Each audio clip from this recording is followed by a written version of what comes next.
Hindi ko po kilala 'tong taong 'to, nagngangalang Teddy Adarna.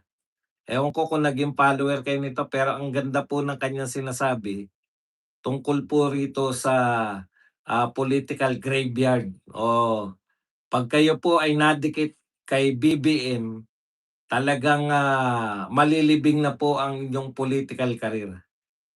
Tignan niyo po, sabi sila ng sabi na malakas ang suporta ng mga tao, sa sinusulong nila 'no, sa sinusulong po ng mga congressman na impeachment laban kay VP Sara. Pero sa totoo lang po, kung talagang sinusuportahan kayo ng mga tao, dapat malakas din po yung mga bida po diyan, mga pabida diyan sa impeachment.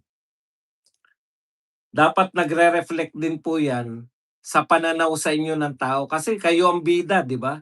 Ibig sabihin dapat sila Laila de Lima, si Luis Tru, si Terry Ridon, si Joel Chua, kung totoong sinasabi ninyo na ah, laki ng, ah, napakalaki po ng, paniniwala ng mga tao sa mga binabanggit nyo sa impeachment, bakit po hindi kayo nagre-register o hindi po rumirehistro sa tao na kayo po ay puwedeng pang-senador, 'di ba? Dapat po 'yan sila Trillanes, eto pong si Luis Tru, De Lima, Shel Jokno, Joel Chua, lalong-lalo na si Terry Ridon na araw-araw bumabanat kay Sara Duterte tungkol diyan sa impeachment. Dapat contender na kayo bilang mga pansenador na kayo. Kung hindi man pang-presidente. Natatandaan ko po, nagsimula po yung political career ng napakahusay na si Joker Arroyo nung panahon po na siya yung namuno dito po sa impeachment laban kay, dating President Joseph Estrada. Diyan po nakilala si Joker Arroyo. Kayo naman kilalang-kilala kayo. O pagkatapos po nung impeachment na yun naging senador. Si Joker Arroyo, congressman lang dati yun, eh.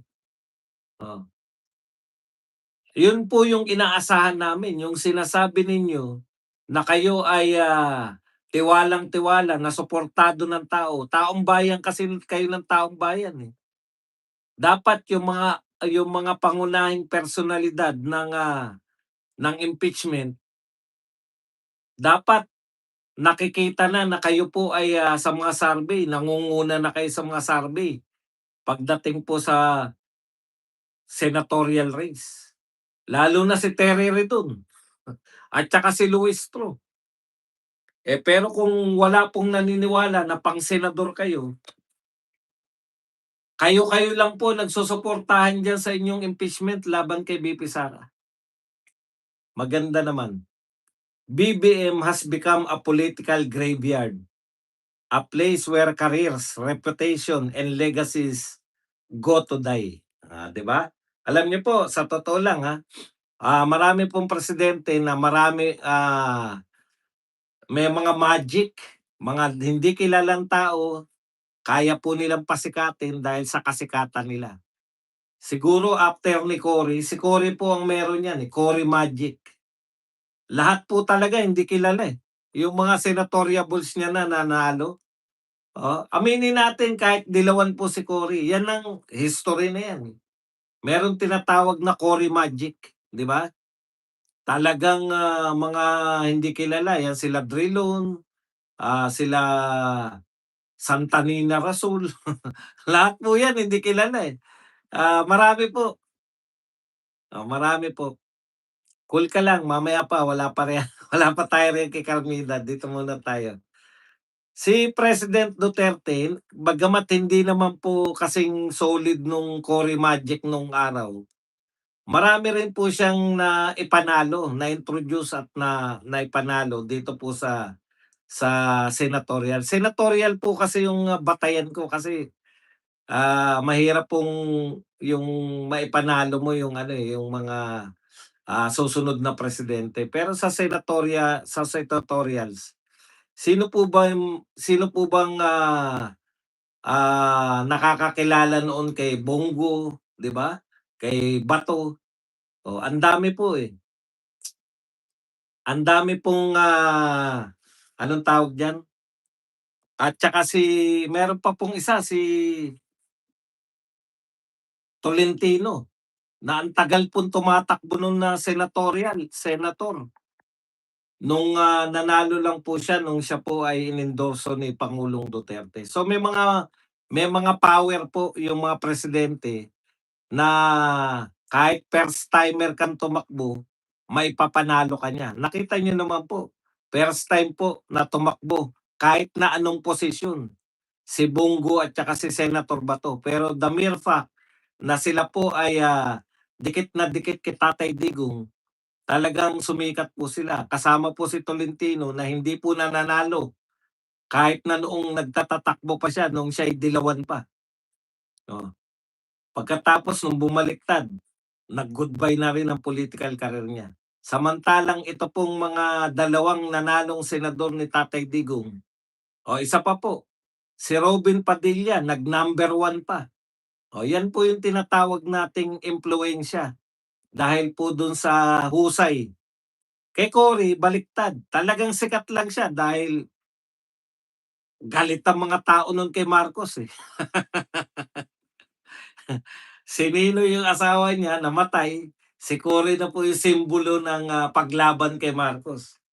Oh, wag na natin, malaking pagkakamali din yang Cory-Cory na yan, pero kalimutan na natin yan. Eto po, sabi ngayon, political graveyard itong si Pangulong Marcos. Akalain ninyo yung alyansa po in any other presidency, puwede po talagang mag 12-0 yun. Lahat kilala, lahat dating senador, 'no? Wala pong, itulak sipain dun, eh. Lahat po ng, lineup, mga kilalang pangalan, lahat po ng lineup, eh, mga batikang senador, pabalik-balik na sa Senado. Mahirap talunin sana yung lineup na yun. Pero dahil kay Marcos, olats talaga. Si Marcos po, ang tanging presidente na midterm election ay natalo. O ngayon po, lahat po ng madidikit kay Marcos, tignan niyo po yung mga sikat na madikit kay Marcos, tignan niyo po yung rating sa presidential survey. Oh, si Martin sumuko na yata. Tignan niyo po yung perceived na malalapit kay Marcos. Si Martin Romualdez, hindi makaangat-angat. Ang tagal na po nangangampanya yan for presidency. Ang dami na pong naibuhos na pera niyan para laban para po sa impeachment ni VP Sara. Wala pa rin. Si John Vic Remulla, nangayaw na lang, eh. Babalik na lang sa Cavite. Yan po ang katotohanan. Okay.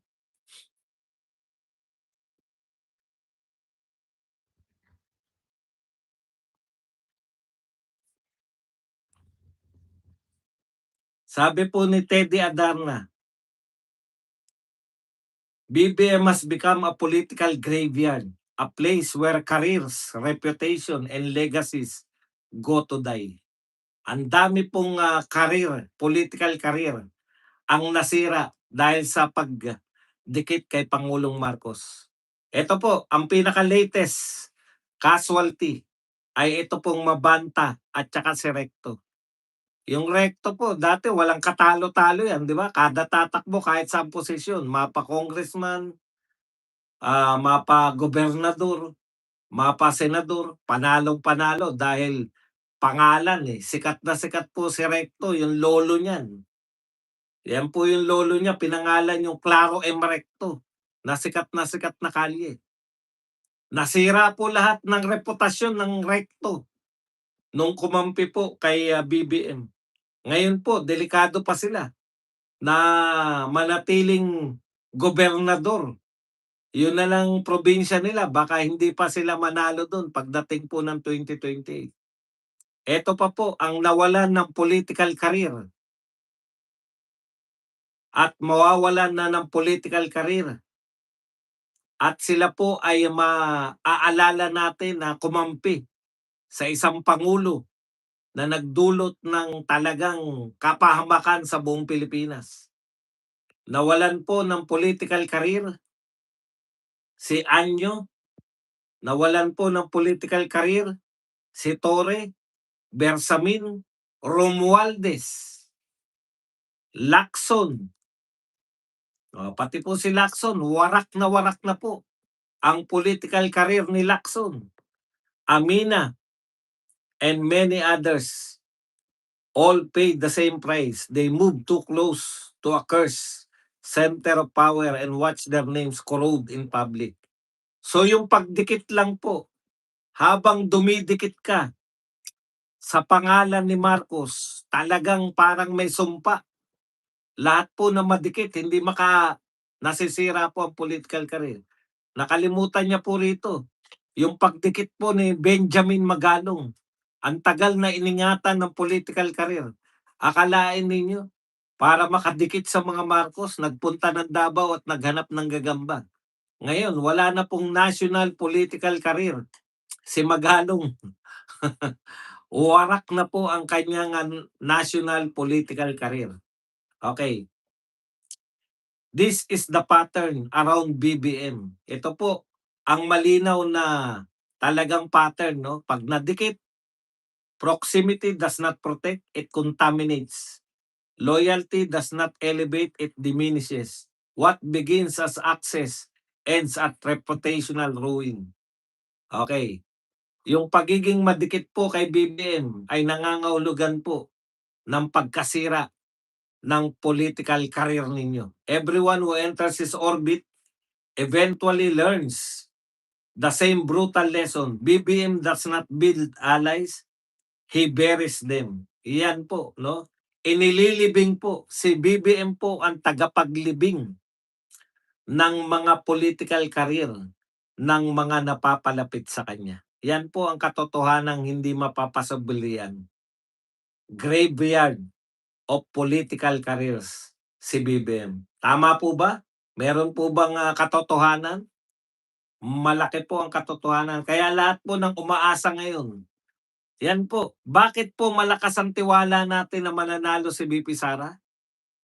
Dahil sa katotohanan, bukod sa siya ay Duterte, ang totoo po, lahat ng alternative candidate, lahat ng mga kandidato na pwedeng tumakbo, lahat kakampi ni Marcos.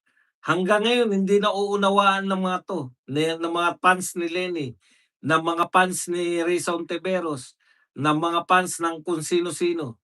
Hanggang ngayon ba hindi nyo naunawaan ang katotohanan na galit na ang mga Pilipino sa pamamahala ni Pangulong Marcos? Kung hindi pa po pumapasok sa isip niyo yan, yan po ang katotohanan. Walang ibang alternative. Kung gusto niyong hindi magpatuloy yung ganitong gawain, yung walang humpay na pagnanakaw at wala ring pananagutan. Sabi, salita kayo ng salita. Yan, mga peke yan. Political career nyo, hanggang dyan na lang dilima. Hindi na kayo makakaakyat sa Senado.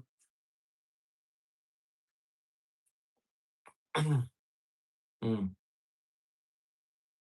Lahat ng political career na dumikit dito kay Marcos, mga peke naman to mga to, yung mga dilawan ng mga peking tao. Sigaw kayo ng sigaw, accountability. Krisis na. Ayaw niyong tugunan ng krisis. Mataas na presyo ng langis, ano ang tugon nyo? Impeach VP Sara. Grabing pagnanakaw, trilyon ang ninanakaw. Ano ang tugon nyo? Impeach VP Sara. Hindi tumataas ang sweldo ng mga mamamayan. Ano ang tugon nyo? Impeach VP Sara. Lahat ng presyo, pinakamataas na inflation rate. Ibig sabihin, ang bilis po ng pag-angat ng presyo ng bilihin. Pero hindi tumataas ang sweldo. Ano ang solusyon nyo? Mga dilawan kakamping. Impeach VP Sara. O, yan. Yan ang katotohanan.